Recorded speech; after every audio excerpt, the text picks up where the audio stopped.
саламатсыздар ма оқушылар? Мен Сәрсенбек Бейбіт Саябекұлы, 9-шы лицей алғаш әскерге дайындық жетекшісі. Сендерді бүгінгі оқу дала жиыны басталуымен құттықтаймын. Жыл сайынғы дәстүр бойынша біз қыркүйек айынан бастап сабақ өткенімізді барлықтарын осы жылдың аяғында оқу дала жиыны кезінде практикалық жүзінде біз оқушылар автобусқа жиналып бірге Ақтас полигонына барып практикалық сабағымызды өтетін болатынбыз. Онлайн түрінде өтіледі. Мен сендерге қазір барлықтарыңа видеоролик арқылы үйде барлық нәрсені көрсетіп түсіндіремін. Қалғанын 11 класс болған кезде қыркүйек айында ол жақта противогазымыз, озика шылқы, басқа заттарымыздың бәрі қалып кетті. Соларды да жалғастырып көрсетемін.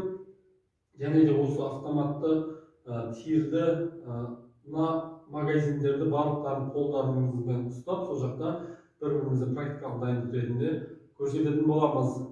Ал қазір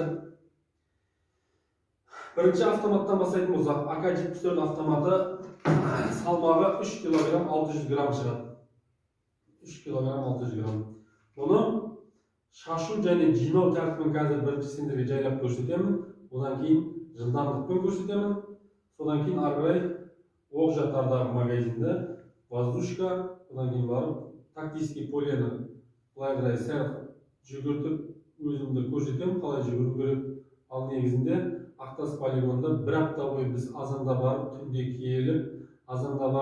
келіп, күнделікті осындай автоматтарды атқызып, балдарға боевой автоматтарды тирді атқызып, ағаш автоматты бояқта болмайтын, тек қана боевой автоматпен жүгіртіп, жаңа солдаттар сияқты ол жақта солдаттар өмірін барлықтарын көрсететін болатынбыз.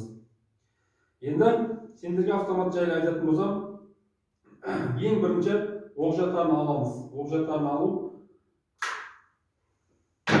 Екінші предохранитель деп аталады.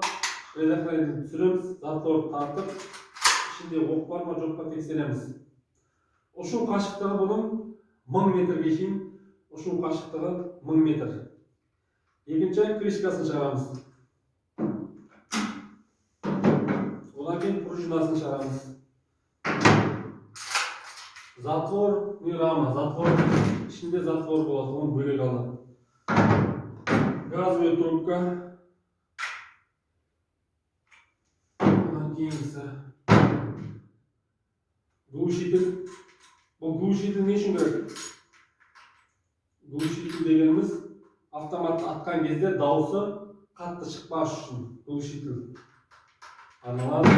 Содан кейін шомпыл. Мына жақта пенал болады, өздеріңізге қарайсақ пенал бар. Пенал не үшін керек? Пеналдың ішінде құрал жабдықтары бар. Бұл құрал жабдықтардың барлығын былай ашсақ, шомпыл шешіп алдық қой.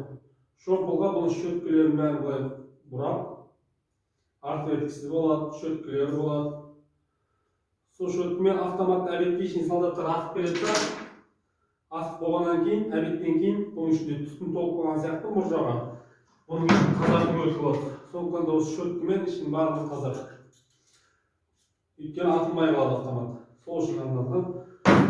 Бұл пенал деп аталады. Пеналдың ішінде құрал жабдықтар, артветкісі болады, бұзып қалған жерлерінде солардың барлығын салып ашылып тұрады. Орнап қояйық.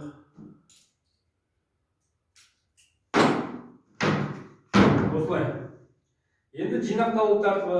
Ең соңында нені шештік, соны қоя бастаймыз. Бірінші шомпылды. Шомпыл саламыз. Екінші глушитель мұрамыз. Пенал. Газовая трубка. Затворная рама затвормен бірге. Пружина. Крышка. Содан кейін предохранитель жабылады. Ең соңында магазин. Түсінікті болса, енді бұны жылдамдықпен орындаймыз. Жылдамдықпен орындаған кезде оны шашу жылдамдығы 13 секунд 5, 15-17 секунд 4, 20 секунд 3 саналады шашуы.